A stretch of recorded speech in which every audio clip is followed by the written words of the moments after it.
The rain blurred the city lights as I ran, my breath fogging the air, every step a reminder of what I had escaped.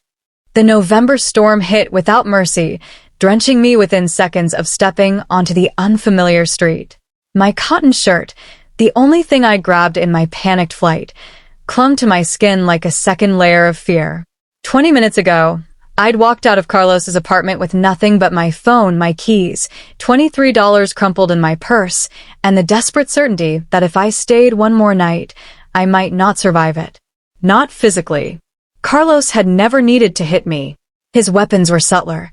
The constant monitoring, the questions disguised as concern, the way he'd slowly peeled away every friend, every hobby, every piece of myself until I was nothing but an echo of his expectations. 20 minutes of half walking, half stumbling through neighborhoods I didn't recognize, putting distance between myself and the man who'd spent 2 years convincing me I was nothing without him. A flash of lightning illuminated something ahead, a soft amber glow bleeding through the rain-soaked darkness, like honey dissolving in water. Café Aurelio. The name scrolled in elegant script across a rain-streaked window, warm light spilling onto the wet pavement. I hadn't eaten since morning. My hands were numb. My phone battery blinked at 14%, and I had 8 missed calls burning holes through my pocket. Just somewhere warm. Somewhere to breathe. Somewhere to figure out what happens next. The cafe door gave easily under my trembling hand, releasing a wave of warmth that nearly buckled my knees. The scent hit me immediately, roasted coffee beans, vanilla, something baking that made my empty stomach clench painfully. Inside was smaller than I'd expected, intimate even, with exposed brick walls, amber Edison bulbs casting liquid gold shadows, and soft jazz threading through the air like smoke. Jesus, I whispered, suddenly aware of how I must look, soaked to the bone, mascara probably streaking down my face, my sneakers squelching puddles onto their beautiful hardwood floor. Can I help you? The voice came from behind the counter. I looked up. He was tall, dressed in a black button-down shirt that fit him like it had been tailored to his exact measurements. Dark hair swept back, strong jaw, olive skin, but it was his eyes that stopped me. Dark, assessing, unnervingly calm, like he'd been expecting me. My voice cracked. Coffee. Something warm. I'm sorry about that. I gestured helplessly at the puddle forming beneath me. His expression didn't change, but something flickered in those dark eyes. Sit, he said, gesturing to a corner booth near the window. I'll bring you something. It wasn't a suggestion, but his tone held no threat, just quiet authority that made my exhausted body obey before my brain could overthink it. I slid into the booth, relishing the worn leather, the privacy of the corner, the illusion of safety. My phone screen lit up on the table, Carlos again. The 9th call. My hands started shaking. The man returned carrying a white ceramic mug that steamed with the scent of coffee, cinnamon, and something stronger. Whiskey, maybe. On the house, he said, placing it carefully in front of me. You look like you need it. I wrapped my fingers around the warmth, and something in my chest cracked. Thank you, I whispered. I don't. Before we continue, click subscribe, and tell me where you are watching from. The atmosphere shifted. It was subtle. The way the barista's shoulders straightened, how the couple in the corner booth suddenly lowered their voices, the almost imperceptible pause in the jazz music. I felt it before I understood it, that instinctive animal awareness that a predator had entered the room. I turned toward the door. 3 men had entered, but only one mattered. He moved through the space like he owned it, and based on the way everyone's attention shifted and then quickly averted, he did. Tall, powerfully built, wearing a charcoal suit that probably cost more than I'd earned in 6 months. His presence didn't announce itself. It simply was, the way gravity is, undeniable and absolute. Dark eyes swept the cafe with practiced efficiency. Customers nodded respectfully as he passed. A woman at the counter smiled too brightly, then looked away when he didn't acknowledge her. Behind him, a man in a dark coat positioned himself near the entrance, hands clasped in front of him, eyes constantly moving. Then his gaze landed on me. The connection was instant, electric, terrifying. For a moment, Just a heartbeat. Genuine surprise flickered across his perfectly controlled features. Then something else replaced it. Interest. Curiosity. Recognition, though we'd never met. I looked down first, heat flooding my face, suddenly hyper-aware of my soaked clothes, my bare makeup-streaked face, how pathetically broken I must look. When I dared glance up again, he was speaking to the man who'd served me, his head inclined slightly as the barista gestured discreetly in my direction. Oh God. They were talking about me. About the drowned rat dripping all over their expensive furniture. I grabbed my damp jacket, fumbling with trembling fingers. Leaving so soon? The voice was deep, controlled, with the barest trace of an Italian accent that turned vowels into velvet. I hadn't heard him approach, but suddenly he was there, standing beside my booth, one hand resting lightly on the polished wood table. His ring caught the amber light, gold, simple, worn on his right hand. Up close, he was devastating. Not just handsome, but magnetic in a way that felt dangerous, like standing too close to the edge of something you know you shouldn't touch. I should go, I managed, clutching my jacket like armor. I'm sorry about the mess. I just needed. Stay. Not a command. Not quite a request. Something in between that made my breath catch. Finish your drink at least. Eat something. He gestured toward the booth. You're shivering. Before I could protest, he slid into the seat across from me with a grace that contradicted his size. This close, I could see the fine lines at the corners of his eyes, the shadow of stubble along his jaw, the way his suit jacket molded perfectly to his shoulders. I'm Andrew, he said, his eyes never leaving mine. Andrew Aurelio. This is my cafe. My mouth went dry. Of course it was. Of course he wasn't just some customer. The way everyone had reacted, the quiet authority, the man stationed at the door like a sentinel. Tricia, I heard myself say, offering only my first name. Some instinct of self-preservation still functioning despite my exhaustion. Tricia. He repeated it slowly, as if tasting the syllables. You're not from this neighborhood. It wasn't a question, but I shook my head anyway. Andrew made a small gesture, and the barista appeared instantly with a soft black throw. May I? I nodded, not trusting my voice. He stood, moving to my side of the booth, and draped the fabric around my shoulders with movements so careful, so deliberate, that goosebumps rose on my arms. His fingers brushed my collarbone for half a second, barely contact at all, but it sent electricity through my exhausted body. Better, he asked, returning to his seat. Yes. Thank you. I pulled the throw tighter, inhaling cedar and something else, something distinctly masculine that seemed to come from him.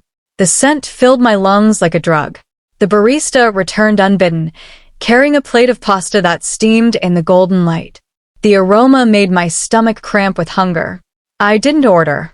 You need to eat, Andrew said simply, as if feeding drenched strangers was something he did every evening. It's just pasta aglio e olio. Simple. Good. I hesitated, but hunger won. The first bite was transcendent. Garlic, olive oil, red pepper flakes, perfectly al dente. I couldn't remember the last time food had tasted like anything but guilt. Carlos had spent months commenting on every meal, every calorie, making me afraid of my own appetite. It's perfect, I whispered. Thank you. Andrew watched me eat with an intensity that should have frightened me, but somehow didn't. His gaze felt protective rather than predatory, though I'd lost the ability to trust my own judgment about men. You're running from something, he said after a moment. Not a question. A statement of fact. My fork froze halfway to my mouth. Or someone. His voice remained gentle, but those dark eyes missed nothing. Boyfriend? Husband? I set the fork down, appetite evaporating. Ex-boyfriend. I forced out. As of tonight. I'm fine. The lie sounded hollow even to my own ears. Something dangerous flickered across Andrew's features, a darkness that vanished so quickly I might have imagined it. When he spoke again, his voice had dropped lower, quieter, but somehow more intense. Did he hurt you? The question hung between us, heavy with implications I wasn't ready to unpack. Not physically, I admitted, surprised at my own honesty. Maybe it was exhaustion. Maybe it was the way he asked, not demanding, just creating space for truth. Andrew nodded once, as if I'd confirmed something he'd already known. Finish eating, he said, his tone warming slightly. Then we'll talk about where you're going tonight. The implication that he had any say in my plans should have raised every red flag I possessed. But the thought of walking back into that storm, of finding a motel, of being alone with nothing but my phone full of Carlos's increasingly frantic messages. I picked up my fork and took another bite, acutely aware of Andrew's eyes on me. Watching, calculating, protecting, I told myself. Though some quiet voice whispered that protection and possession could look remarkably similar. My phone lit up on the table between us, vibrating with another call. Carlos's name glowed accusingly in the dim light. Before I could reach for it, Andrew's hand moved with surprising speed, turning the phone face down. His eyes flicked to the screen briefly, his jaw tightening almost imperceptibly. "Let it go to voicemail," he said quietly. Then, meeting my eyes with an expression I couldn't read, "You're safe now, Tricia. No one can hurt you here." The words should have comforted me. Instead, as the rain continued to fall outside and Andrew's dark eyes held mine across the table, I felt something shift inside me, fear transforming into something far more complicated. I'd fled from one man's control tonight. I just didn't know yet that I'd run straight into another's. The coffee had gone lukewarm in my hands, but I couldn't bring myself to let go of the cup. It was something to hold, something to focus on besides the weight of Andrew's attention across the table. He hadn't moved, hadn't pressed for more details about Carlos or why I'd ended up here, dripping and desperate in his cafe. Instead, he simply watched. Not in the way Carlos used to watch, cataloging my mistakes, waiting for me to slip up. This was different. Andrew's gaze felt like being studied by something ancient and patient, something that had all the time in the world to understand you. "More coffee?" he asked, his voice that same low rumble that seemed to resonate in my chest. I nodded, not trusting my voice yet. He raised 2 fingers without looking away from me, and the barista appeared instantly with a fresh pot. No words exchanged, just that subtle gesture of command, and the world rearranged itself to accommodate him. As the barista poured, I watched the other patrons. A middle-aged couple in the corner booth kept their voices low, their body language respectful, careful. Near the window, a woman in a business suit typed on her laptop, but her eyes kept drifting toward Andrew, then quickly away when she thought he might notice. Even the jazz seemed to modulate around his presence, staying just quiet enough not to intrude. "You have regulars," I said, grasping for normal conversation. "Some." Andrew's lips curved slightly. Not quite a smile. This neighborhood, people know where to come when they need consistency. The word choice felt deliberate. Not safety. Not comfort. Consistency. "And you provide that?" "I provide what people need." He tilted his head, studying me with renewed interest. "What do you need, Tricia?" The question caught me off guard. Not what did I want. What did I need?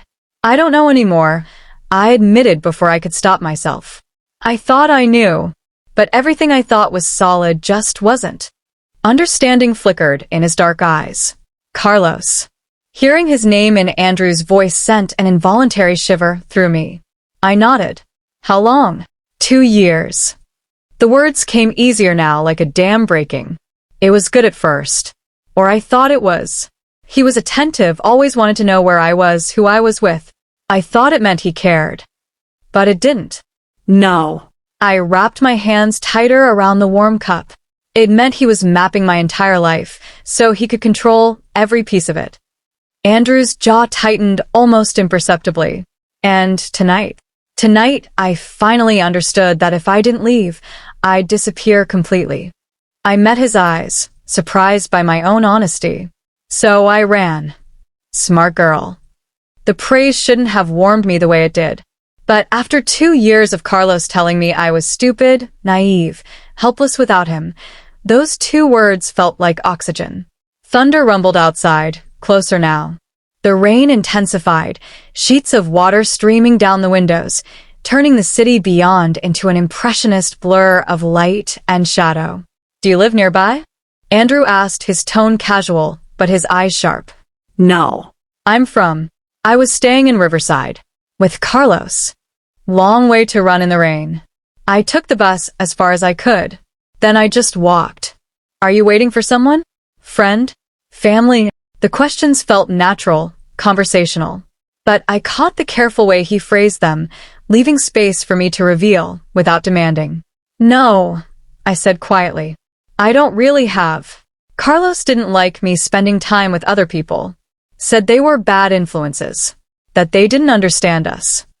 "Isolation," Andrew said softly. Classic technique. The clinical observation should have felt cold. Instead, it felt validating, like he saw the architecture of my prison clearly without judgment. "You seem to know a lot about this." His smile was slight, enigmatic. "I know a lot about a lot of things, Tricia. People are my business." Before I could ask what he meant, the barista returned with a plate, a cornetto, golden and flaky, dusted with powdered sugar. I didn't. "You need to eat," Andrew said quietly, that note of command creeping back into his voice. "When did you last have a real meal?" I tried to remember. Breakfast? No, Carlos had been upset about something, and I'd learned it was easier to skip meals than deal with his mood. Yesterday's lunch? A protein bar eaten secretly in the bathroom at work. A while. I admitted. Andrew's expression darkened. He didn't say anything, just gestured toward the pastry. I took a bite. It was perfect. Buttery, slightly sweet, the kind of simple pleasure I'd forgotten existed. I'd been so busy managing Carlos's emotions, walking on eggshells, that I'd stopped noticing things like how good food could taste, how warm a room could feel, how safe a stranger's cafe could seem. "Better?" Andrew asked. Yes. "Thank you. For all of this." I gestured vaguely at the table. The food, the warmth. "You didn't have to." "I know." The simple statement hung between us, heavy with implication. He'd chosen to help me. Not because he had to, because he wanted to. The cafe door chimed, and I instinctively tensed, my heart rate spiking. But it was just another customer, an older man with an umbrella, shaking off the rain. Andrew noticed my reaction. "He can't find you here," he said, his voice low and certain. "Even if he's looking, he won't think to look in this neighborhood. You're safe." "How can you be sure?" "Because I'm sure." The finality in his tone left no room for argument. A man in a dark suit appeared at Andrew's shoulder, one of the ones who'd entered with him earlier. He leaned down, whispering something I couldn't hear. Andrew's posture shifted subtly, his shoulders tightening, that easy warmth replaced by something harder. The cafe seemed to sense it. Conversations dropped to whispers. The couple in the corner stopped eating. Even the jazz felt muted. Andrew stood smoothly, his hand briefly touching my shoulder, a gesture that felt both reassuring and possessive. "Excuse me for a moment." He moved toward the back of the cafe, the suited man following. I watched them disappear through a door marked private, my chest tight with sudden unease. The cafe slowly returned to its normal rhythm. Conversations resumed. The woman at the laptop went back to typing. But something had shifted in the air, like the moment before lightning strikes. My phone buzzed on the table. Another call from Carlos. 15 missed calls now. Part of me wanted to answer, to explain, to apologize, all those conditioned responses he'd trained into me over 2 years. But I let it go to voicemail, my hands shaking slightly. Through the front window, I could see the storm intensifying. Wind whipped the rain into horizontal sheets. Branches bent dangerously.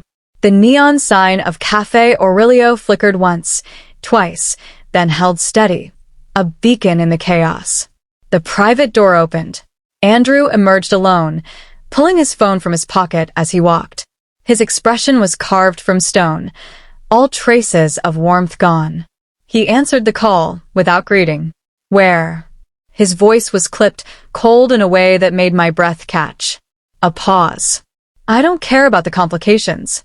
Handle it quietly." Another pause, longer this time. No witnesses. No mistakes. Am I clear? He ended the call with a single tap, sliding the phone back into his pocket. For 3 heartbeats, he stood there, his jaw tight, his eyes focused on something I couldn't see. Then he turned, spotted me watching, and his entire demeanor transformed. The ice melted. The warmth returned. He crossed the cafe with that same fluid grace, sliding back into the booth with a smile that belonged to a completely different man. "Sorry about that," he said, his voice soft again, almost tender. "Business. Everything okay?" I asked, hating how small my voice sounded. "Everything's fine." He reached across the table, his fingers brushing mine where they gripped my coffee cup. "The storm's getting worse. You can't go out in that." It wasn't a question, but it wasn't quite a command either. Somewhere in between. That same tone he'd used when he told me to stay earlier. "I'll call a car." "And go where?" His thumb stroked once across my knuckles, a touch so gentle it felt almost protective. "You said you don't have anywhere. No friends, no family nearby. Carlos knows where you work, I assume?" I nodded slowly. "Then you need somewhere he won't think to look. Somewhere safe, at least for tonight." His dark eyes held mine. Stay. "I have a room upstairs. Nothing fancy, but it's warm, it's dry, and nobody will bother you." Every instinct I had left screamed that this was dangerous. That accepting help from a man I'd met an hour ago, a man who commanded silence with a glance and spoke about handling things quietly on phone calls, that was trading one trap for another. But the rain hammered against the windows. My phone kept buzzing with Carlos's calls, and Andrew's hand on mine felt like the first safe thing I'd touched in 2 years. "Just for tonight," I heard myself say. Andrew's smile was slow, satisfied. "Just for tonight," he agreed. But the way he said it, like a promise or a prophecy, made me wonder if either of us believed it. Andrew led me through the cafe toward a door I hadn't noticed before, tucked beside the espresso bar. It was unmarked, almost invisible against the dark wood paneling, the kind of door you'd only see if you knew to look for it. "The apartment's small," he said, producing a key from his pocket. "But it's private, quiet." The lock turned with a soft click. Beyond was a narrow staircase, dimly lit by wall sconces that cast amber shadows on exposed brick.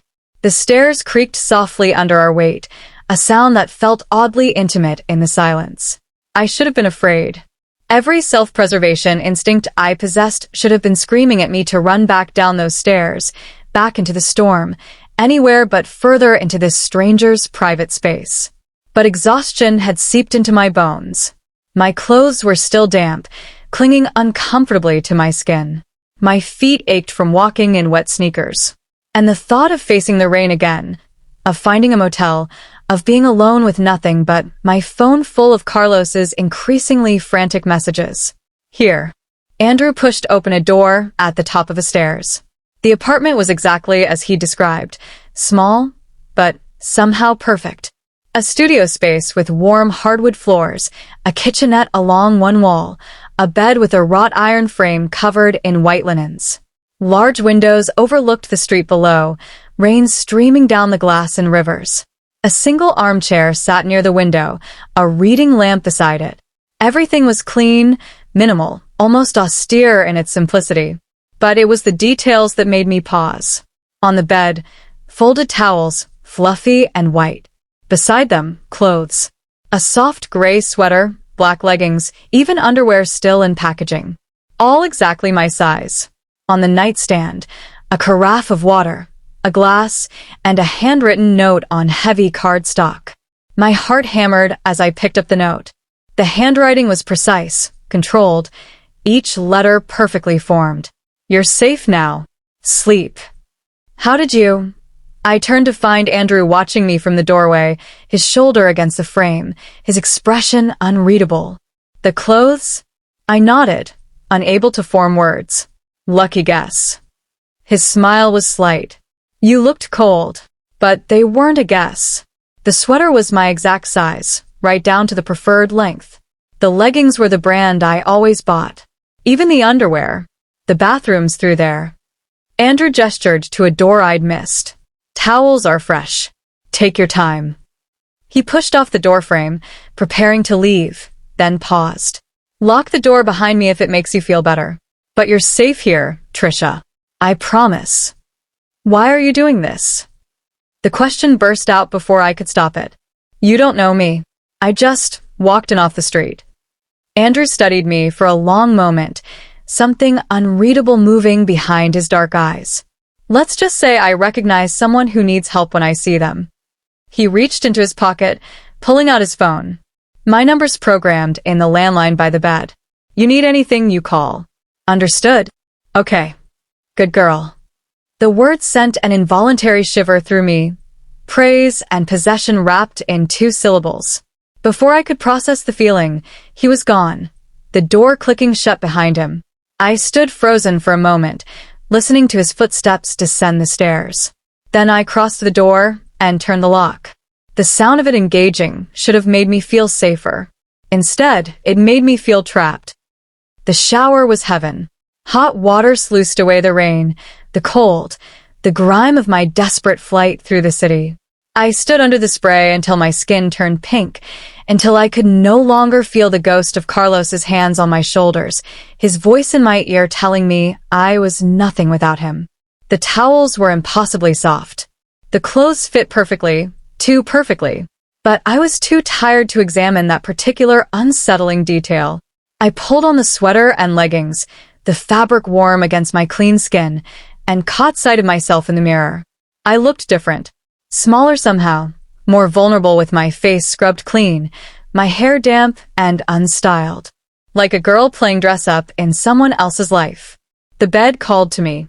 I'd barely slept in the past week, too afraid of letting my guard down around Carlos, too anxious about his moods, his demands, his constant need to know where I was, what I was doing, who I was thinking about.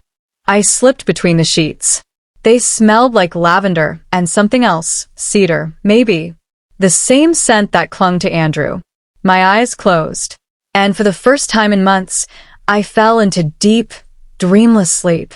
You think you're so smart, don't you? Carlos's voice cut through the darkness. I was back in his apartment, the walls pressing in, the air thick and suffocating. You think you can just leave? Just walk away from everything I've done for you? His face loomed closer. Not angry, that would have been easier. Disappointed. Hurt. The expression he wore when he wanted me to feel guilty, to feel small. I made you. Without me, you're nothing. Nobody. I tried to speak, to defend myself, but my voice was gone. My throat closed. I couldn't breathe. You'll come back. They always come back. His hand reached for me, fingers like claws. Footsteps. Below me, steady and rhythmic. The sound of men's voices, muffled through the floor. Andrew's voice, low and authoritative, issuing quiet orders I couldn't quite hear. Handle it quietly. No witnesses. The voices blended, Carlos and Andrew. 2 sides of the same coin. Control wearing different masks. You're safe now. You're mine now. I couldn't tell who was speaking anymore. I woke gasping, my heart slamming against my ribs. Pale gray light filtered through the windows.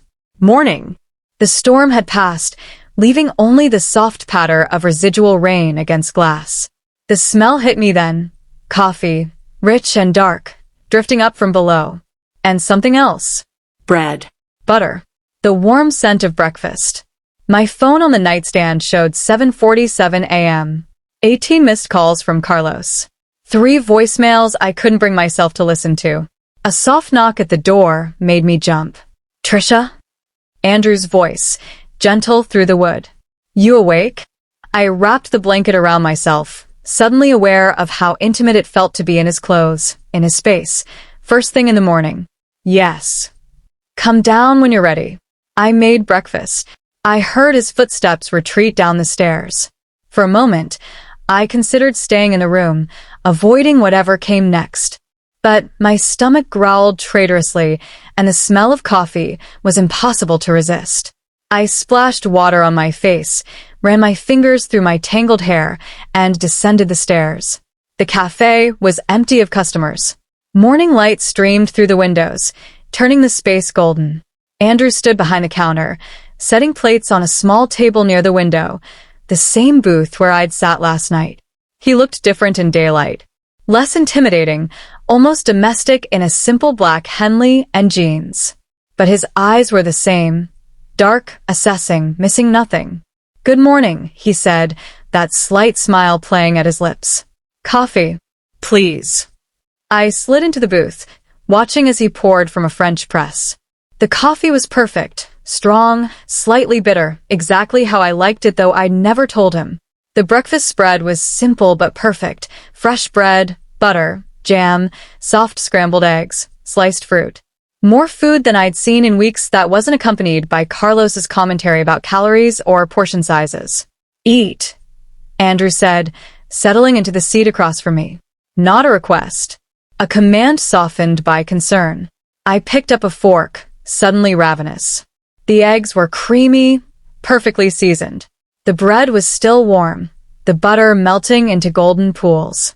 Andrew watched me eat with that same intensity from last night. Not lecherously, not critically, just observing. Like I was a puzzle he was methodically solving, piece by careful piece. "Sleep well?" he asked. Yes. "Thank you." I didn't mention the nightmares. "The room is perfect. I appreciate." "It's easier to think clearly on a full stomach," he interrupted gently. "We can talk about next steps after you've eaten." Next steps. The words hung between us, heavy with implication. Next steps implied a plan. Implied he'd already been thinking about what came next for me. "I should probably go," I said, the words feeling hollow. "I've imposed enough." "Go where?" Andrew's tone was reasonable, patient. "Back to Carlos? To a friend he's already turned against you? To family who think you're overreacting?" Each word landed like a stone, because he was right. I had nowhere. No one. There are shelters. Full of people who can't keep their mouths shut. Social workers who'll want your story, police reports, paper trails. He leaned forward slightly. "Carlos strikes me as someone who knows how to work the system. Am I wrong?" I thought of Carlos's law degree, his connections, the way he could be so charming when he wanted to be. "No," I whispered. "You're not wrong." "Then stay. A few days. Until you figure out your next move." His hand moved across the table, stopping just short of touching mine. "You're safe here, Tricia. That's all I'm offering. Safety." But the way he watched me, calm, calculating, protective, and possessive all at once, made me wonder if safety was really all he was offering. Or if I'd simply traded one cage for another, this one gilded in espresso and concern. "Okay," I heard myself say. "A few days." Andrew's smile was slow, satisfied, final. "Good girl," he said softly. And I tried to ignore how those words made me feel. 3 days slipped by like water through my fingers. On the first morning, I'd tried to leave. Really tried. I'd made it as far as the cafe door, my hand on the brass handle, before Andrew's voice had stopped me. "Where will you go?" Such a simple question. But I had no answer. So I stayed. By the afternoon, I was helping behind the counter. Andrew had simply handed me an apron, gestured to the espresso machine, and said, "Think you can handle it?"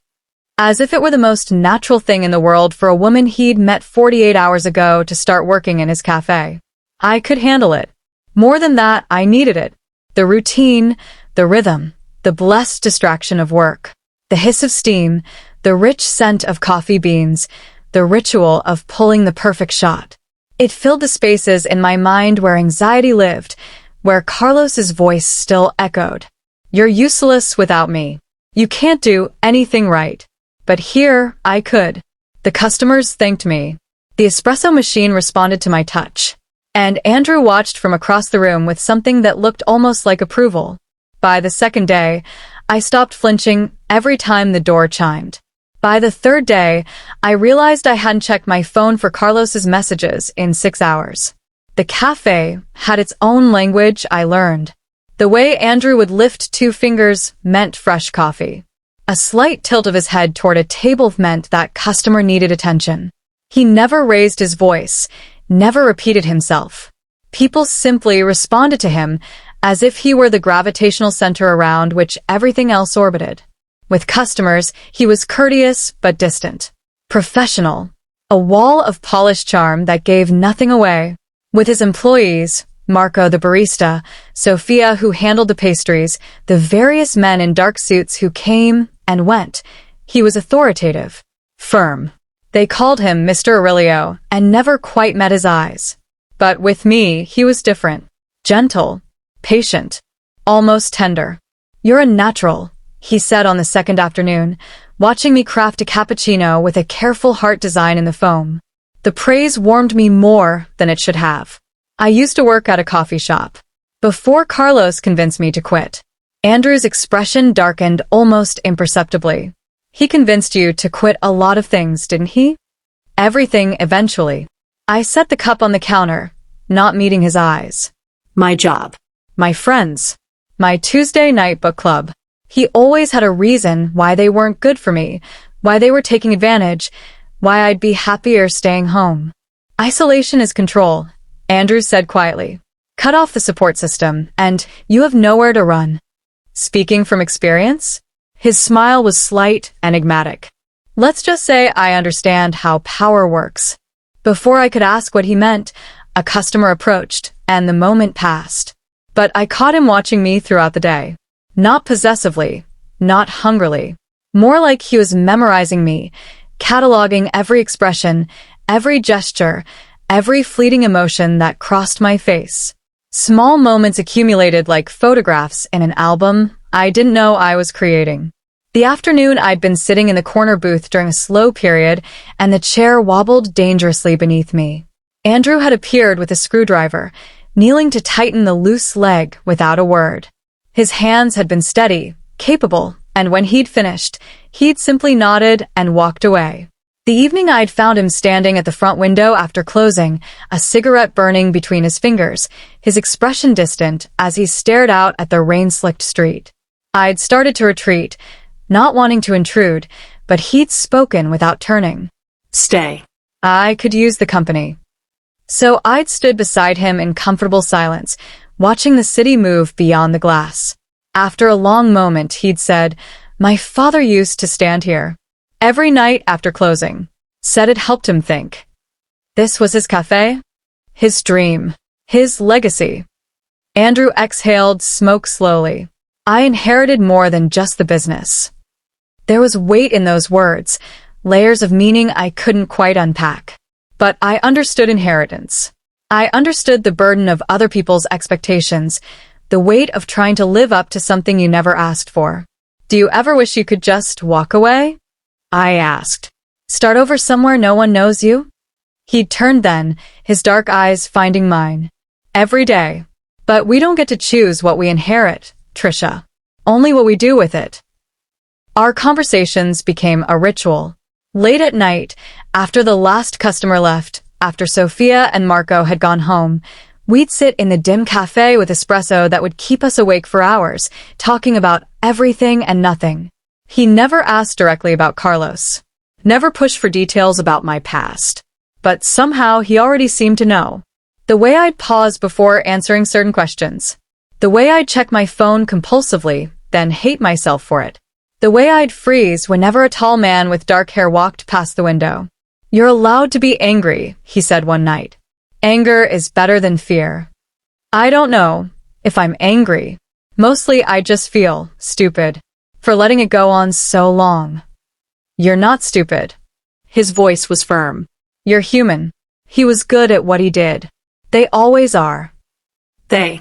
Men who hurt women and call it love. Andrew's jaw tightened. It's a particular kind of cowardice. The venom in his voice surprised me. This was the first time I'd seen real emotion crack through his controlled exterior. Did someone hurt someone you care about? I asked softly. For a moment, I thought he wouldn't answer. Then, my mother. My father loved her in his way, but his way involved control, possession. He turned his coffee cup slowly on the table. She stayed until it killed her. Not all at once. Slowly, piece by piece, until there was nothing left. I'm sorry. Don't be sorry. Just be smarter than she was. His eyes met mine. You left. That takes courage. The praise settled into my chest like warmth, filling spaces that had been cold for so long. By the fourth night, something had shifted. I felt peace. Not happiness exactly, but something close to belonging. The cafe had become familiar, comforting. The routine soothed me. And Andrew had become a constant, a North Star in the chaos. I was wiping down tables after closing when I heard voices from the back room. The private office where Andrew disappeared sometimes, emerging with that hard expression before remembering to soften it. I shouldn't have listened. Should have minded my own business, done my work, stayed in my lane. But Carlos had trained me to be hyper-aware of men's moods, men's conversations, the shift in tone that preceded danger. So I froze, cloth in hand, and listened. The job's done. A voice I didn't recognize. One of the suited men who came and went.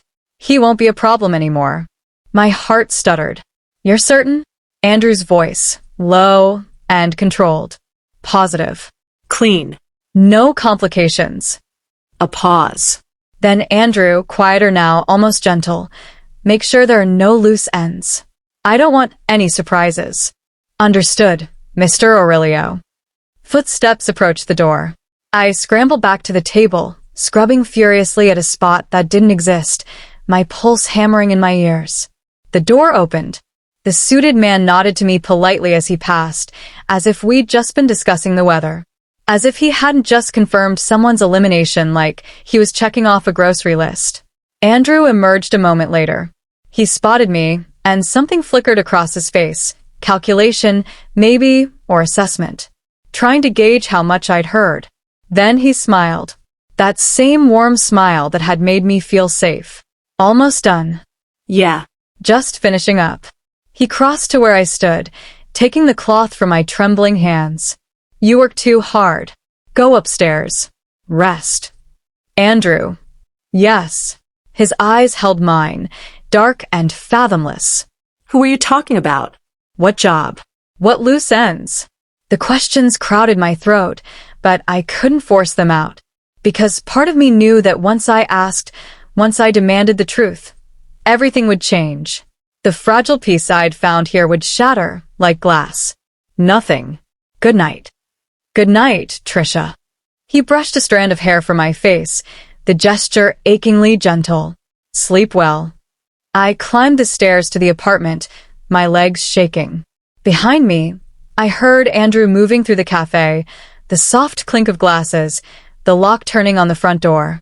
Normal sounds, domestic sounds. But I couldn't unhear that conversation. Couldn't unknow what I'd learned. The job's done. He won't be a problem anymore. I thought of the way customers treated Andrew with respect that bordered on fear. The suited men who appeared at odd hours. The phone calls he took in clipped, cold tones. The way he seemed to know things about me, I'd never told him. The warmth of Café Aurelio suddenly felt different. Not safe. Not comforting. Like velvet wrapped around steel. Soft on the surface, but underneath, something hard enough to cut. I locked the apartment door and pressed my back against it, my mind racing. Who was Andrew Aurelio? What had I walked into? And the question that terrified me most, was I still a guest here, or had I become something else? Something he owned. Backhand index pointing right. Subscribe now for The Return of the Past, where Tricia discovers the real price of safety. Speech balloon. Drop a comment. Do you think Andrew is protecting Tricia or trapping her? What would you do in her position? The text arrived during the morning rush.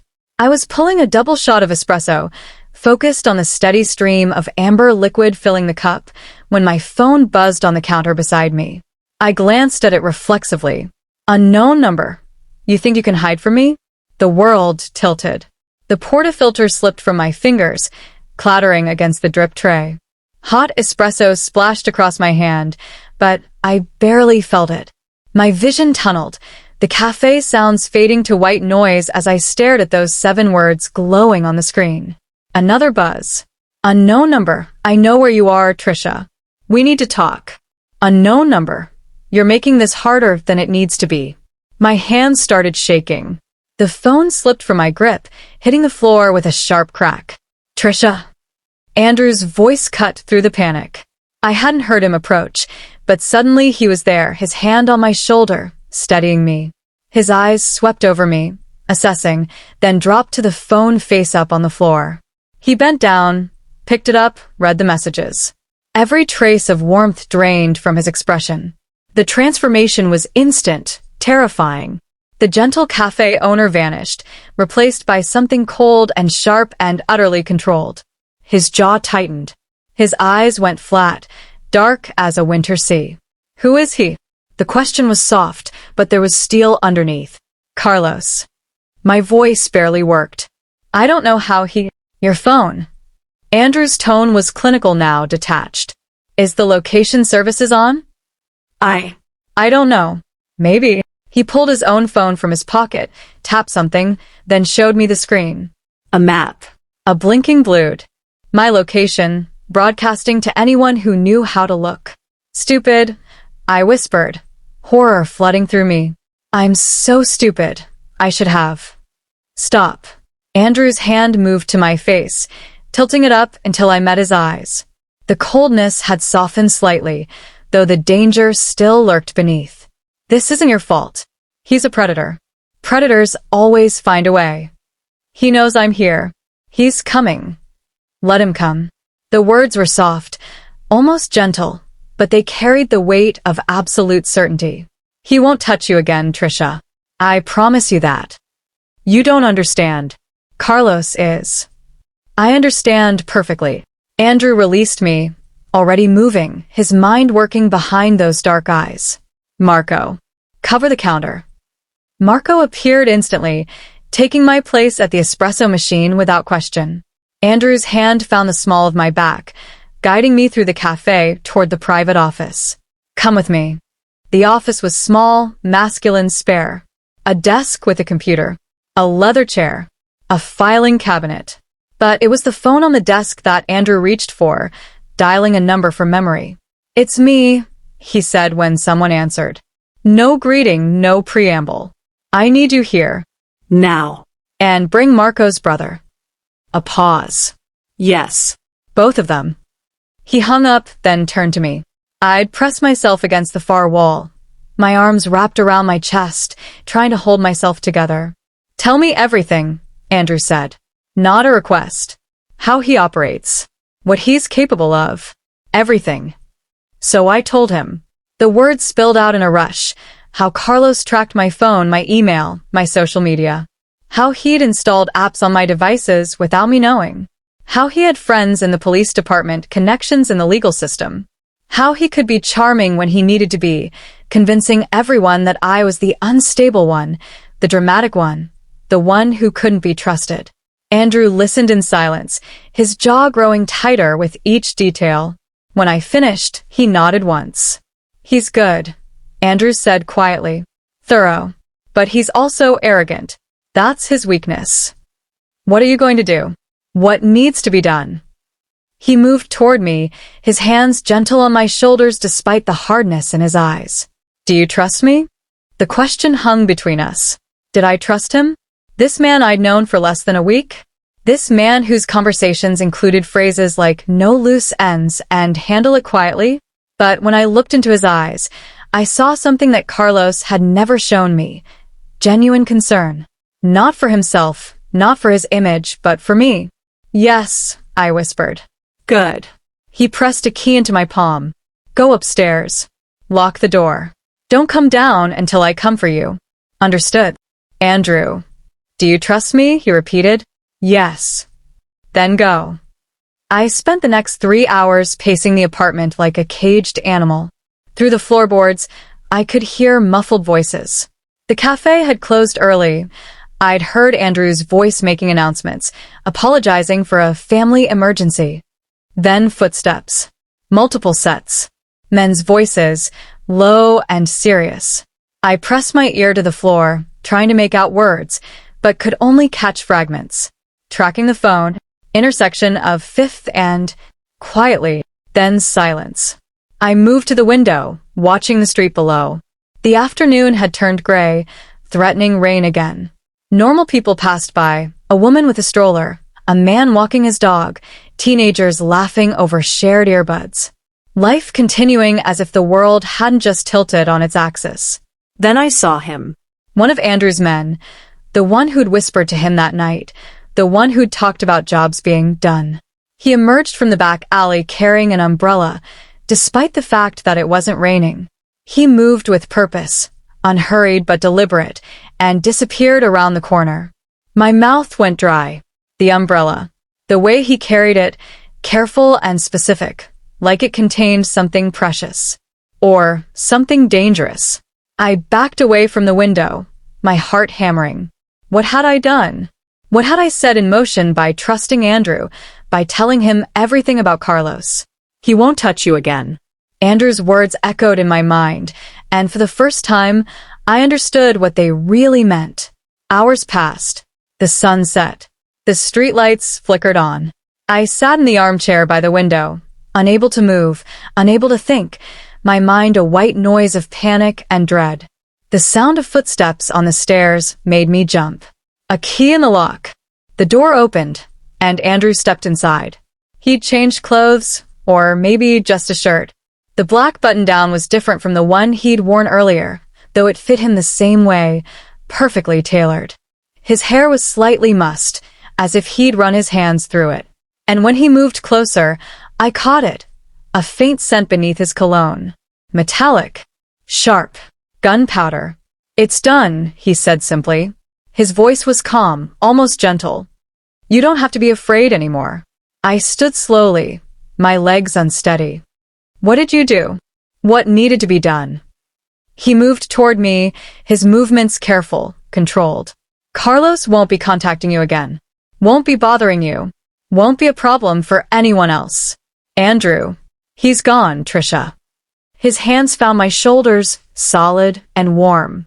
Completely. Permanently. Gone. The words should have brought relief. Should have made me feel safe, vindicated, free.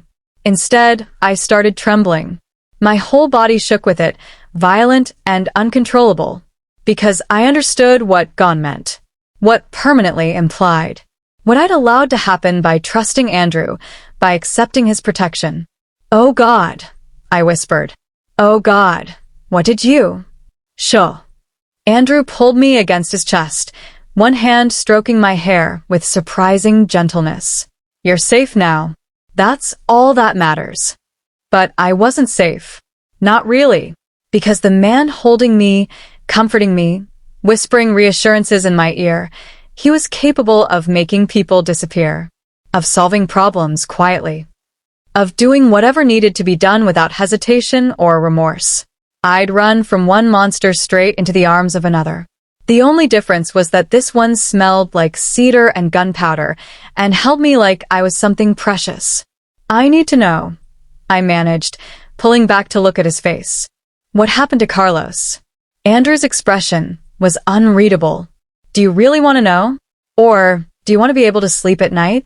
The choice hung between us, heavy with implication. If I asked, if I demanded the truth, I'd have to live with it. Have to carry the knowledge of what had been done in my name.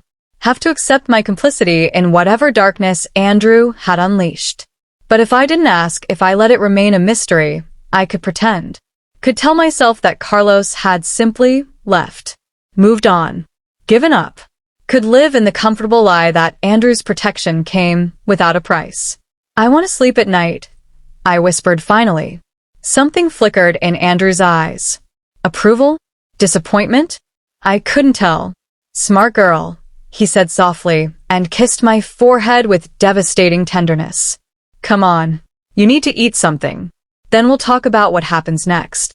He guided me toward the stairs, his hand on my back, protective and possessive all at once. And as we descended into the warm glow of the cafe, I realized the truth I'd been avoiding for days. I wasn't a guest here. I wasn't even an employee. I was something Andrew had claimed, protected, Saved. Owned. and the terrifying part was that I was too tired, too broken, too desperately grateful to fight it. Carlos was gone, but I wasn't free. I'd simply traded one cage for another, This one lined with espresso and dangerous men who handled problems quietly, and a protector who smelled like gunpowder and called me smart girl when I chose comfortable lies over uncomfortable truths. The door to the cafe closed behind us with a soft click, and I wondered if I'd ever be able to open it again. Life returned to normal with disturbing ease. The cafe reopened the next morning. Customers filed in for their usual orders: double espressos, cappuccinos with oat milk, the almond croissants Sophia baked fresh each day. They smiled, made small talk about the weather, complained cheerfully about their commutes. No one mentioned the early closure yesterday. No one asked questions. It was as if nothing had happened. As if Carlos hadn't sent those texts. As if Andrew's men hadn't moved with quiet efficiency. As if the faint scent of gunpowder hadn't clung to Andrew's skin when he'd held me. I went through the motions, pulling shots, steaming milk, smiling at customers. But I felt disconnected from my body, watching myself from somewhere outside, a ghost haunting my own life. Andrew was everywhere and nowhere. He'd greet regulars with that easy charm, discuss pastry orders with Sophia, review receipts at the corner table. Normal. Mundane. The picture of a successful small business owner. But I couldn't unsee what I'd seen. Couldn't unhear what I'd heard. It's done. Permanently. Gone. The signs had always been there. I'd just chosen not to see them. On the third day after Carlos's disappearance, because that's what it was, a disappearance, a vanishing, not something I could name more directly, I started paying attention.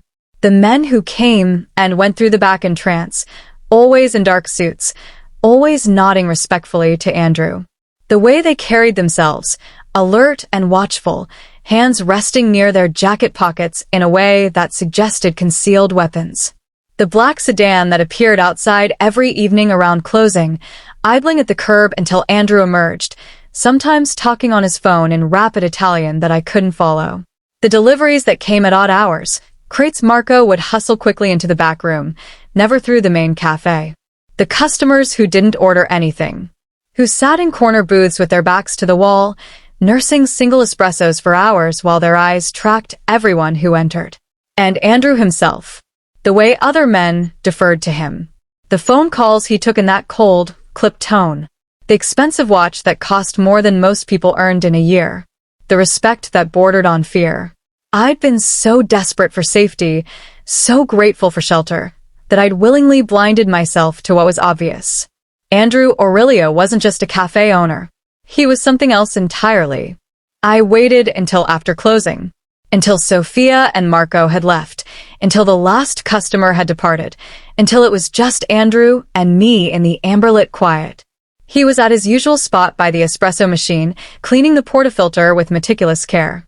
The ritual of it, the precision, it would have seemed peaceful if I didn't know what those same careful hands were capable of. Who are you really? The question came out steadier than I'd expected. Andrew's hand stilled. He didn't turn around immediately. Just stood there, his back to me, silent. I mean, I know your name, I continued. I know you own this cafe. But that's not all, is it? Those men who come here, the way people look at you, the phone calls you take. What do you think I am, Tricia? He turned finally, leaning against the counter, his expression unreadable. I think you're someone dangerous. Someone people are afraid of. I wrapped my arms around myself. I think what happened to Carlos wasn't legal. Legal. Andrew repeated the word like it tasted bitter. Carlos stalked you. Isolated you. Controlled you. Terrorized you. Was that legal? That's not the same. Isn't it? He pushed off the counter, moving toward me with that predatory grace I'd first noticed the night we met. The law protects men like Carlos. Men who know how to work the system, who have connections, who charm police officers and convince judges that their victims are hysterical. You said it yourself, he had friends in the department. So you just took care of it? My voice cracked. Just made him disappear? I protected what's mine. The words were soft but absolute. Yes. The possessive pronoun hung between us, heavy as a stone.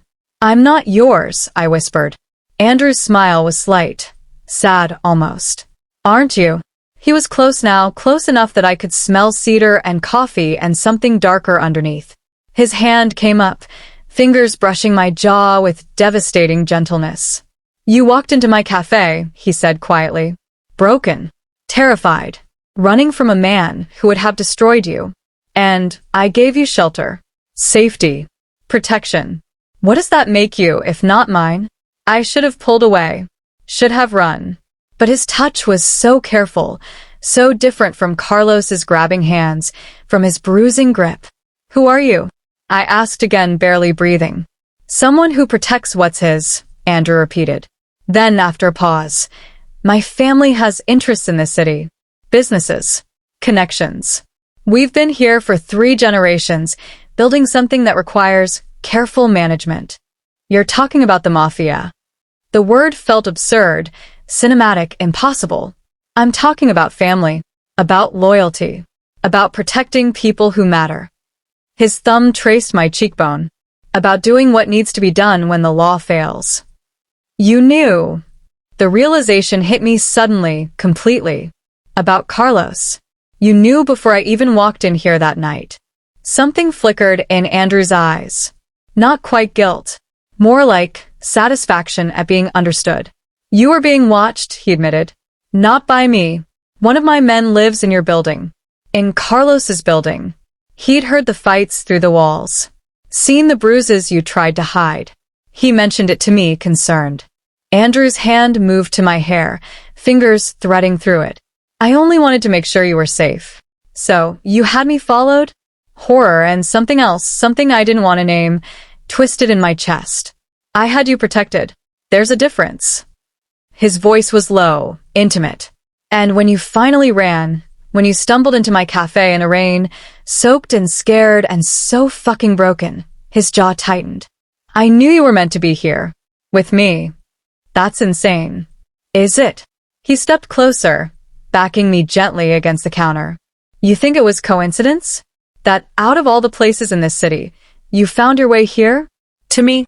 His hand cupped my face, tilting it up. Some things are meant to happen, Tricia. Some people are meant to find each other. You're talking about fate. I tried to inject skepticism into my voice, but it came out breathless. I'm talking about recognition. From the moment you walked through that door, I knew. His forehead rested against mine, his breath warm on my lips. You were mine to protect. Mine to keep safe. Mine. The word shivered through me. Possession and promise tangled together. I can't. My hands came up between us, pressing against his chest. I can't lose myself again. Can't let someone else define who I am, what I am. I'm not Carlos. Andrew's voice was rough now, strained. I don't want to diminish you. I want to give you the freedom to become who you're meant to be, but under my protection, in my world. Your world involves making people disappear. My world involves eliminating threats to the people I care about. Yes. No apology. No justification. Just truth. Brutal and honest. We stood there, barely breathing, the space between us charged with electricity and danger and something that felt terrifyingly close to desire. He was going to kiss me.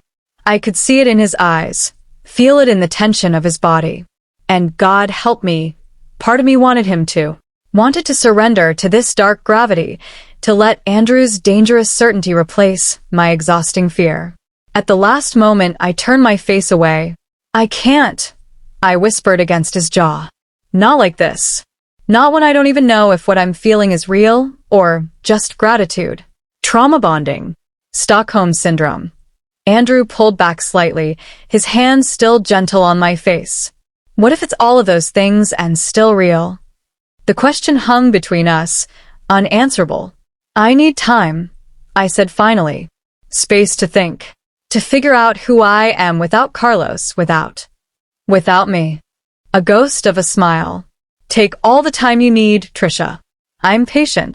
His thumb traced my lower lip, the touch achingly tender. But understand this. You're safe here. Protected. And no one, not Carlos, not anyone, will ever hurt you again. That's not negotiable. Even if I want to leave?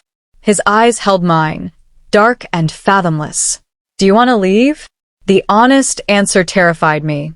Because no, I didn't want to leave. Didn't want to walk away from the safety, the routine, the way Andrew looked at me like I mattered. Like I was something precious worth protecting. I'd traded one cage for another. But this cage had better coffee, softer bars, and a captor who asked if I wanted to leave before locking the door. I don't know what I want, I admitted. Then stay until you figure it out. He released me finally, stepping back, giving me space to breathe. The apartment upstairs is yours for as long as you need it. Your job here is yours if you want it. No strings. No expectations. There are always strings. Yes, he agreed, his smile rueful. But mine are silk, not barbed wire. You'll hardly feel them until you try to leave. The honesty should have terrified me. Instead, it felt oddly comforting. At least Andrew didn't pretend. Didn't dress up possession as love, control as care. He simply was what he was, dangerous, powerful, protective, and absolutely certain that I belonged to him. And I was what I was, broken, grateful, confused, and not nearly as horrified by any of this as I should have been. I need to go upstairs, I said quietly. Think. Of course. Andrew moved to the door, began the closing routine. Lock the door behind you. I'll be up later. I climbed the stairs on shaking legs, his words echoing in my mind. You were meant to be here. With me. You're mine to protect. You'll hardly feel them until you try to leave. I locked the apartment door and sank onto the bed, my mind spinning. Carlos was gone. Andrew had made sure of that. And I should feel guilty, should be horrified, should be planning my escape from this man who just admitted to having me watched, to orchestrating my rescue, to claiming ownership of me like I was something he'd purchased. But all I felt was a twisted sense of relief. And that terrified me more than anything. The phone arrived on my 5th morning in the apartment. I found it on the kitchen counter, still in its box, sleek and new. Beside it, a handwritten note in Andrew's precise script. Your old phone is compromised. Use this one. I've programmed my number. A. I picked up the device, turned it over in my hands. Top of the line. Expensive. The kind of phone I could never have afforded on my own. A gift. A kindness. A leash. By the afternoon, there were clothes in the closet I hadn't put there. Soft sweaters, perfectly fitted jeans, underwear in the exact brands I preferred. Everything in my size, in colors that suited me. Even a winter coat I'd been eyeing online but couldn't justify buying. And in the drawer of the nightstand, a bank card with my name embossed in silver letters and another note. For your comfort. Whatever you need. A. I should have felt grateful. A week ago, I'd had nothing. Now I had everything material need could require. But as I stood there, looking at these offerings laid out like pieces on a chessboard, I felt the walls closing in. I hadn't realized it was happening. The way restriction creeps in so gradually you don't notice until you're already trapped.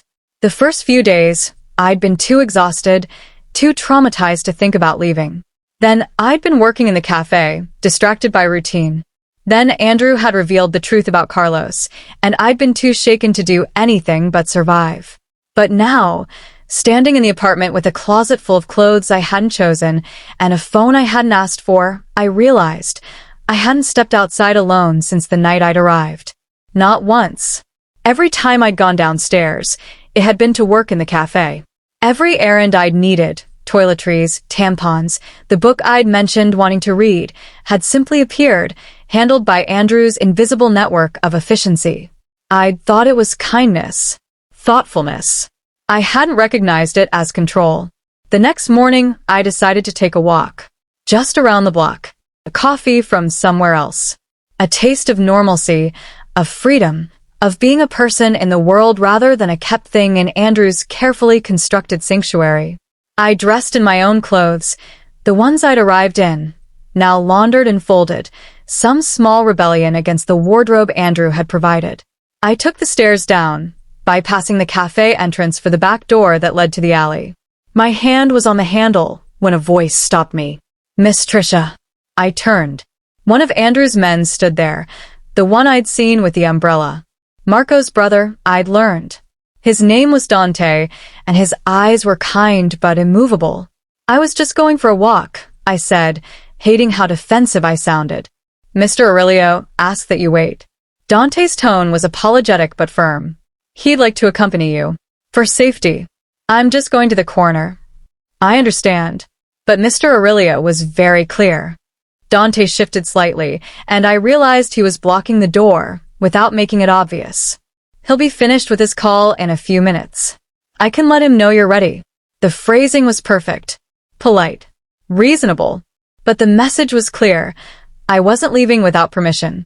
No, I said quietly. That's fine. Oh. I'll just go back upstairs. Thank you for understanding, Miss Tricia. I climbed the stairs on shaking legs, fury and fear warring in my chest. Andrew found me an hour later, staring out the window at the street below. People moved freely, coming and going as they pleased. Such a simple thing. Such an enormous privilege I'd never appreciated until it was gone. Dante said you wanted to go out. Andrew's voice was gentle, concerned. He crossed the room, standing beside me at the window. You should have told me. I would have gone with you. I wanted to go alone. I didn't look at him. Couldn't. Just a walk. Coffee. Normal things. I know. His hand found mine, warm and solid. But it's not safe yet. Why not? Carlos is gone. You said. Carlos had friends, associates, people who might ask questions about his disappearance. Andrew's voice was patient, explaining as if to a child. Until things settle, until we're sure no one is looking in your direction, you need to be careful. So, I'm a prisoner. You're protected. His grip tightened slightly. There's a difference. Is there? I finally turned to face him. Because from where I'm standing, it feels the same. I can't leave without permission. Can't go anywhere alone. You've given me a new phone, new clothes, a bank card. For your comfort. For your control. The words burst out. Months of conditioning from Carlos finally breaking through. You're doing exactly what he did, Andrew. Different methods, nicer cage, but it's still a cage. Something dangerous flickered in his eyes. I am nothing like Carlos. Aren't you? I pulled my hand free. He tracked my phone. You gave me a new one you probably monitor. He controlled my money. You gave me a card with your name on the account. He isolated me from everyone. You've got men blocking the doors. To keep you safe. Andrew's control cracked slightly, passion bleeding through. Carlos wanted to diminish you. I want to protect you. Can you really not see the difference? Protection that I can't refuse is just control with better marketing. The words hung between us, sharp and true. Andrew was silent for a long moment, his jaw tight. When he spoke again, his voice was low, strained. You think I'm keeping you here against your will? I think you've made it very clear that leaving isn't an option. You could walk out that door right now. I wouldn't stop you. His eyes held mine, dark and intense. But where would you go, Tricia? Back to your apartment where Carlos might have been? To friends you haven't spoken to in 2 years? To family who think you're overreacting? Each question landed like a stone because he was right. I had nowhere. No one. He'd made sure of that, or maybe Carlos had, and Andrew was just maintaining the isolation. You don't need to run anymore. Andrew stepped closer, taking my hands in both of his. You don't need to be afraid or alone or struggling. You have me. The words should have felt comforting. Romantic, even. The strong protector. The safe harbor. Instead, they echoed with terrible familiarity. You don't need friends. You have me. You don't need a job. I'll take care of you. You don't need to think. I'll decide. Carlos's voice, wearing Andrew's face. I can't do this again, I whispered, tears burning my eyes. I can't lose myself again. Can't become someone's possession, even if you call it protection. You're not a possession. Andrew's voice was rough. You're the first thing in my life that's felt real in years. The first person who sees me, who I want to be better for. His forehead touched mine. I'm not trying to trap you. I'm trying to keep you alive. By making me a prisoner? By keeping you safe until the danger passes. His hands cupped my face. I know you're scared. I know this feels like control.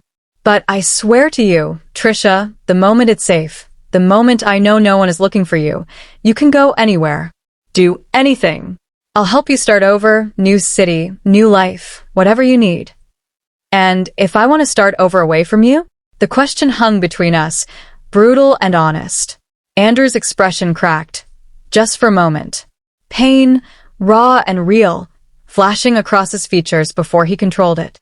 Then I'll let you go, he said quietly. But not yet. Not when your life is still in danger. How convenient. There's always a reason I have to stay. Because the reasons are real. Frustration bled into his voice now. You think I want this? Want to post guards, monitor your safety, worry every second that someone will connect you to Carlos's disappearance. He released me, running a hand through his hair. I'm trying to protect you from consequences of my own actions. The least you can do is let me. The honesty of it struck me. He wasn't pretending this was solely for my benefit. He was acknowledging his own culpability, his own need to keep me safe because he'd made me a liability by eliminating Carlos. It should have made me angrier. Instead, it just made me tired. How long? I asked quietly. How long until it's safe? I don't know. Weeks. Maybe a month. He met my eyes. I'm working on it. Making sure the trail goes cold, that questions get answered quietly, that your name never comes up. And in the meantime, I'm trapped here. In the meantime, you're alive. His voice was soft but absolute. I know it's not fair. I know it's not what you want, but it's what needs to happen. That night, the rain returned. I stood at the window, watching water stream down the glass, distorting the world beyond into abstract shapes and blurred lights. Andrew had left hours ago, giving me space after our confrontation. But his words echoed in the silence. You have me. You don't need to run anymore. I'll let you go. But not yet. Below, Dante stood in his usual position near the back door, collar turned up against the rain. Guarding. Protecting. Imprisoning. I pressed my palm against the cold glass, feeling the barrier between me and freedom. Carlos had built his cage with criticism and control, with cutting words and manufactured dependency. Andrew was building his with kindness and necessity, with protection and impossible choices. Different methods. Different intentions, maybe, but still a cage. And the terrifying part was how much easier it was to accept. How the soft bars felt almost comfortable. How Andrew's concern felt almost like love. I thought of my old life, the one before Carlos. The small apartment I'd shared with a roommate. The job I'd loved. The friends I'd see for drinks on Fridays. The blessed, ordinary freedom of choosing what to do, where to go, who to be. It felt like a dream now. Something that had happened to someone else. The rain fell harder, and I wondered if I'd ever feel it on my face again. Or if Andrew's protection would become as permanent as Carlos's control had been, just gilded in better intentions. Some cages I thought you walk into willingly, and by the time you realize you're trapped, the door has already locked behind you. I packed at 3 a.m.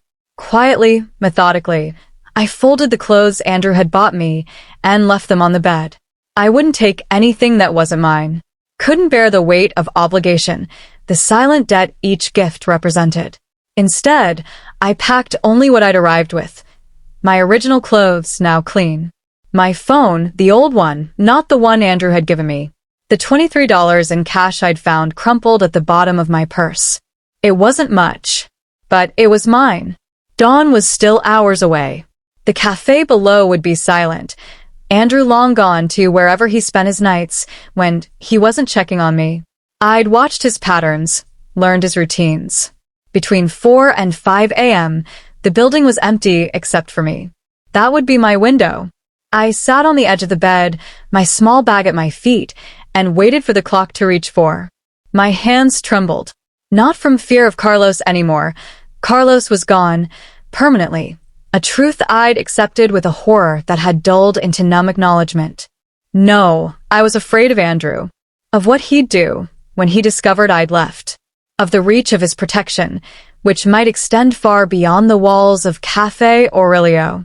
But more than that, I was afraid of myself. Of the part of me that wanted to stay. That found comfort in Andrew's certainty, safety in his control. That was learning to love the cage because the bars were wrapped in velvet. I had to leave before that part 1. 3:47 a.m. Close enough. I stood, shouldered my bag, and moved toward the door with the practiced silence of someone who'd spent 2 years walking on eggshells around Carlos's moods. The stairs creaked softly under my weight. I froze with each sound, heart hammering, but no one appeared. The cafe was dark, empty, exactly as I'd expected. I was 3 steps from the back door when I heard voices. I froze, my blood turning to ice. Light spilled from beneath the private office door. Andrew's voice, low and controlled, filtered through. Understand your concern, but it's handled. A pause. He was on the phone. No, she's not going anywhere. Another pause, longer this time. Because she has nowhere to go. And even if she thought she did, I should have kept walking. Should have run for the door while I had the chance. But I couldn't move. Couldn't breathe. She's not leaving, Andrew said, his tone absolutely certain. She just doesn't know it yet. The words hit me like a physical blow. She's not leaving. She just doesn't know it yet. Not a prediction. A statement of fact. As if my choices, my agency, my desperate attempt at freedom was already accounted for in some calculation I couldn't see. I know what I'm doing, Andrew continued. She needs time. Needs to feel like she has options. But in the end, a dark chuckle. In the end, she'll realize the same thing everyone realizes. The safest place is inside, not out. My bag slipped from my shoulder, hitting the floor with a soft thud. The voice on the phone went silent. Then, quiet and terrible, I'll call you back. Footsteps approached the office door. I should have run. My legs wouldn't move. The door opened, and Andrew stood there, backlit by the office lamp, his expression unreadable. He looked at me, at the bag on the floor, at my jacket zipped up and ready for flight. Understanding passed between us, without words. Going somewhere? His voice was soft, almost gentle. I couldn't speak. My throat had closed. Andrew stepped into the cafe proper, moving with that predatory grace that had both attracted and terrified me from the start. He glanced at the back door, then back at me. That door's alarmed, you know. Has been since the first night you tried to leave. The first night, when Dante had stopped me. When I'd thought it was coincidence, consideration. You knew, I whispered. You've known every time I've thought about leaving. Of course I knew. He moved closer, each step deliberate. I know when you can't sleep. When you stand at the window watching the street. When you're planning, hoping, trying to convince yourself you can survive out there without me. You've been watching me, protecting you, he corrected. There's a difference. No. I found my voice, though it shook. There really isn't. Andrew stopped a few feet away, studying me with those dark, fathomless eyes. If you walk out that door, what happens, Tricia? Where do you go? Anywhere.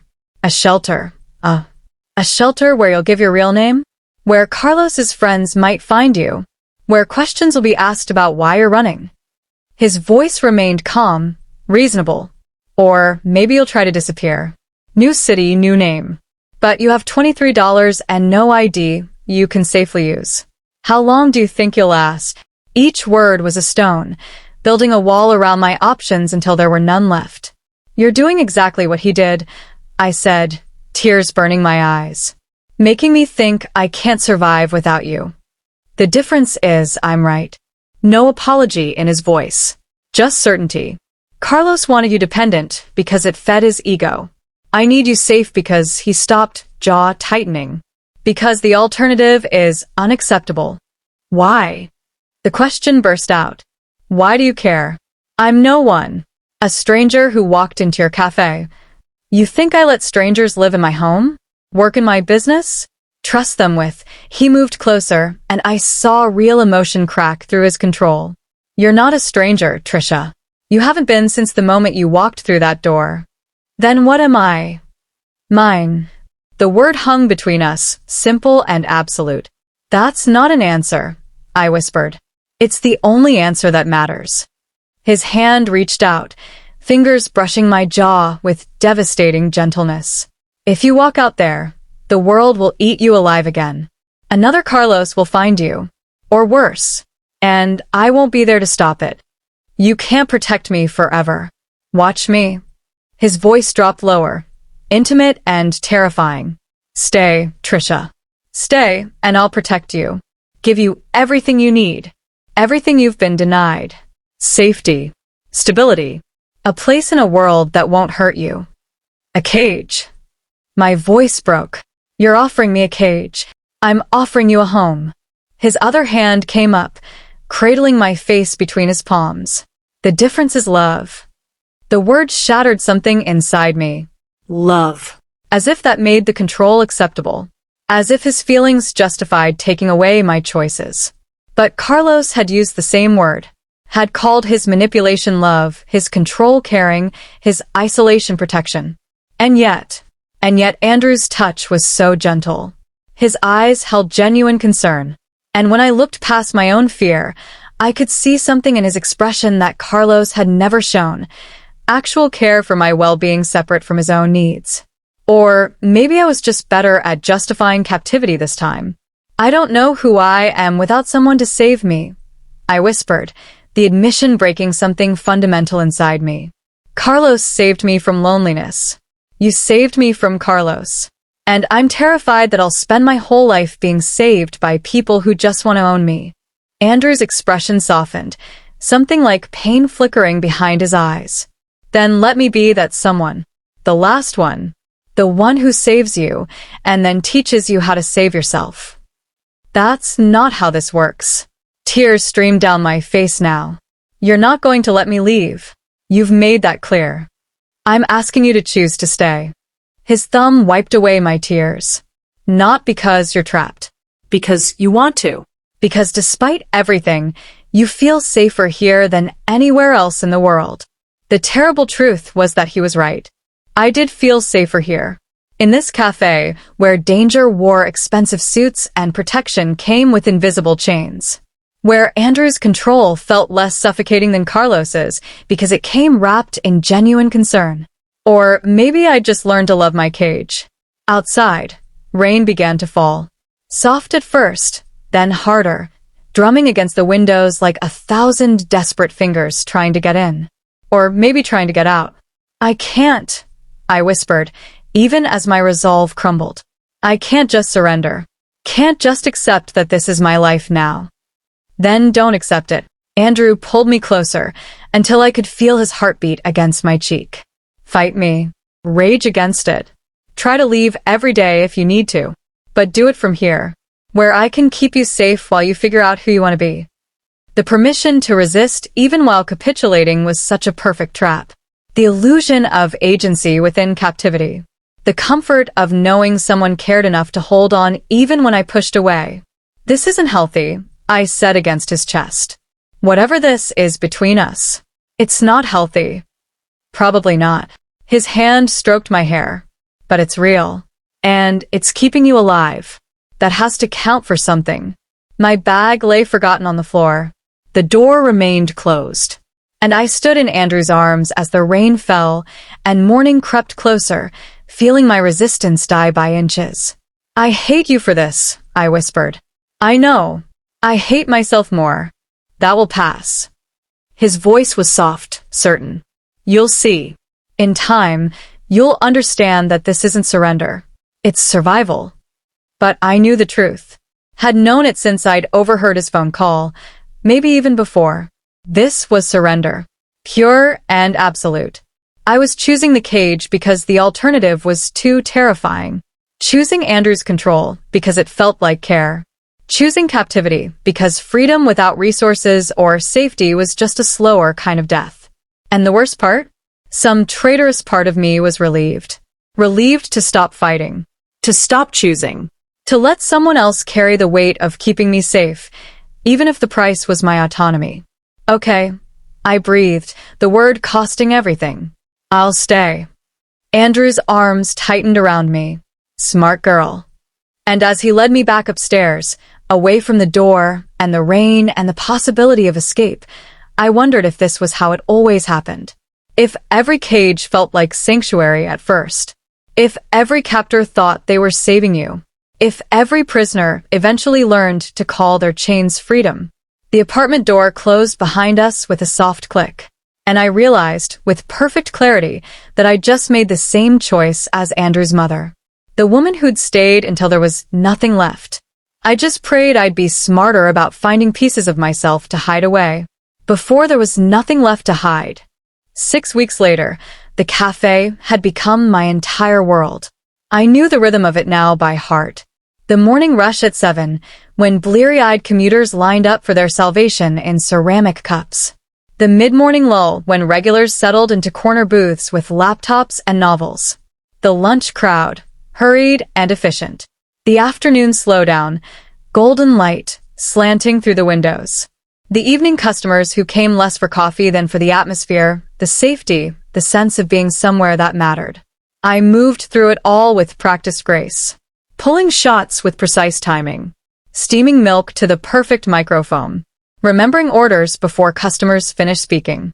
I'd become efficient, almost invisible, a smooth functioning part of Andrew's carefully constructed machine. Cappuccino, extra dry, I said, sliding the cup across the counter to Mrs. Chun, who came every Tuesday at 2. You're a treasure, dear, she said, smiling warmly. Andrew's lucky to have you. I smiled back, the expression automatic now. Thank you. She had no idea what those words really meant, what having me entailed. None of them did. They saw a competent barista, maybe Andrew's girlfriend based on the way he watched me, the proprietary hand at my back when he passed. They saw normalcy. Romance even. They didn't see the apartment I hadn't left in 3 days. The phone that only had one number programmed. The beautiful clothes that appeared in my closet like offerings to a kept goddess. The gentle-voiced guards who ensured I was never, ever alone. Tricia. Andrew's voice, low and warm. Office. When you have a moment. Not a question. Never a question with Andrew. Just gentle commands dressed as requests. Of course. I finished Mrs. Chen's transaction, wiped down the espresso machine with meticulous care, and followed Andrew through the cafe. Customers watched, they always did. Watching the way he moved, the way people made space for him without being asked, the quiet authority he wore like a second skin. Marco, the barista, nodded respectfully as we passed. Sophia smiled from behind the pastry case, but her eyes held something else. Pity, maybe. Or understanding. She'd worked here long enough to know what Andrew was. What this place really represented. The office was unchanged. Same leather chair. Same minimalist desk. Same window overlooking the street where rain had begun to fall. Again. Always again. As if the weather itself was trapped in the same loop as my life. But tonight felt different. The air held a charge, a finality I couldn't name. Andrew moved to the window, his back to me, watching the rain stream down the glass. Close the door. I did. The lock engaged with a soft click that reverberated through my chest. For a long moment, neither of us spoke. Just stood there in the amber lamplight, rain providing a steady rhythm against the window, the city beyond reduced to blurred lights and shadows. Do you remember the night you arrived? Andrew asked finally, his voice quiet. Yes. You were terrified. Soaked. Running from a man who'd spent 2 years convincing you that you were nothing without him. He turned then, his dark eyes finding mine. And you walked into my cafe, like a ghost looking for somewhere to haunt. I didn't respond. Couldn't. The memory was too vivid. The desperation, the cold, the way Andrew's warmth had felt like salvation. I knew then, he continued, moving closer, the moment I saw you, that you were meant to be here, with me. Andrew. Let me finish. His hand came up, gentle but firm, silencing me. These past weeks, watching you here, watching you become part of this place, it's been everything I didn't know I needed. He stopped directly in front of me, close enough that I could smell cedar and coffee and rain. We don't have to run anymore, Tricia. Either of us. This is home. This is where we stay. The words should have sounded romantic, comforting. Instead, they sounded like a life sentence. I never ran, I said quietly. You made sure of that. Something flickered in his eyes. Guilt, maybe, or acknowledgement. I kept you safe. You kept me. Yes. No apology. No justification. Just truth. I kept you. And I'll continue to keep you. Because that's what love is, Tricia. Holding on when the world wants to tear things apart.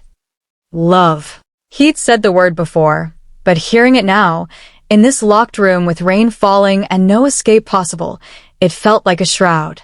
That's not love, I whispered. That's possession. Isn't all love possession? Wanting someone so completely that the thought of them leaving tears you apart. His hand cupped my face, thumb tracing my cheekbone with heartbreaking gentleness. The difference is I'm honest about it. I don't dress it up in pretty lies about freedom and choice. I simply keep what's mine. I should have argued, should have fought, should have done something other than stand there, accepting this declaration of ownership like it was inevitable. But I was so tired. Tired of fighting. Tired of pretending I had choices I didn't. Tired of the cognitive dissonance of hating this situation while finding comfort in it. 6 weeks of safety had worn down my resistance more effectively than Carlos's 2 years of control ever had. Because Andrew was right about one thing.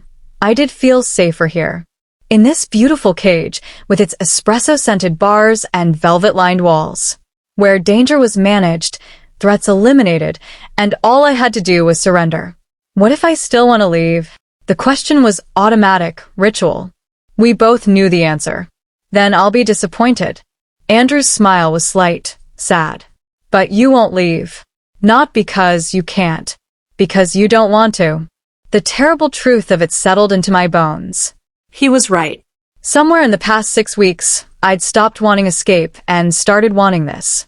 The routine. The safety. The way Andrew looked at me like I was something precious. The illusion that being owned by someone who claimed to love you was different than being owned by someone who didn't. I don't know who I am anymore. I said, the words barely audible. You're mine. He said it simply, absolutely. That's all that matters. I thought of the girl who'd run through the rain 6 weeks ago. The one who'd been so certain she could escape, could start over, could be free. That girl was gone. Worn away by comfort and safety and Stockholm Syndrome dressed up as romance. In her place stood someone quieter, more compliant, someone who pulled perfect espresso shots and smiled at customers and didn't think too hard about the locked doors and watchful guards. Someone who'd learned to love her cage. Okay, I whispered. The word tasted like ash and acceptance. Okay, we don't have to run anymore. I met his eyes, letting him see the surrender there, the defeat, the twisted relief. You're right. This is home. Andrew's expression transformed, triumph and possession, and something that might have been genuine love if love could exist in captivity. He pulled me close, his arms wrapping around me like chains disguised as comfort. Smart girl, he murmured against my hair. My smart, perfect girl. I let him hold me, let myself sink into the embrace, and tried not to think about the lock on the door, or the rain outside, or the life I'd had before. Tried not to think about Andrew's mother, who'd stayed until there was nothing left. Tried not to wonder how long I had before I reached that same endpoint. Later, we stood together at the window, Andrew's arm around my waist, watching the rain blur the city into abstract art. In the glass, I could see our reflections, 2 silhouettes standing close, Andrew's larger frame sheltering mine. From the outside, we probably looked like lovers, like romance, like something worth aspiring to. But I knew the truth. Saw it in the way his hand rested possessively on my hip, in the locked door behind us, in the careful way he'd positioned himself between me and the exit, probably without even realizing it. 2 silhouettes, but only one shadow. His. I'd been absorbed into it completely, become an extension of Andrew's will, his world, his carefully controlled empire. And the most horrifying part? I couldn't even remember the exact moment I'd stopped fighting. What are you thinking? Andrew asked, his voice warm against my ear. That I've become exactly what I ran from. That safety and captivity are the same thing when dressed in the right words. That I don't know if what I feel for you is love or just the desperate attachment of a prisoner to her captor. Nothing, I said instead. Just watching the rain. His arms tightened around me, satisfied, certain of his victory. The door remained locked. The rain continued to fall, and I stood in Andrew's embrace, watching our reflection blur into one shape, and wondered if this was how all love stories ended. With a locked door, a gentle captor, and a prisoner who'd learned to smile. Tricia's story may have ended, but the questions remain. When does protection become possession? Can love exist without freedom? And how many women stand in locked rooms, calling their captivity home? Subscribe for new releases, character deep dives, and alternate endings. Thank you for following Tricia's descent into Andrew's world. Some cages are beautiful. Some captors are kind. But the lock still clicks the same way. Asterisk, asterisk. Remember, love should never require locked doors.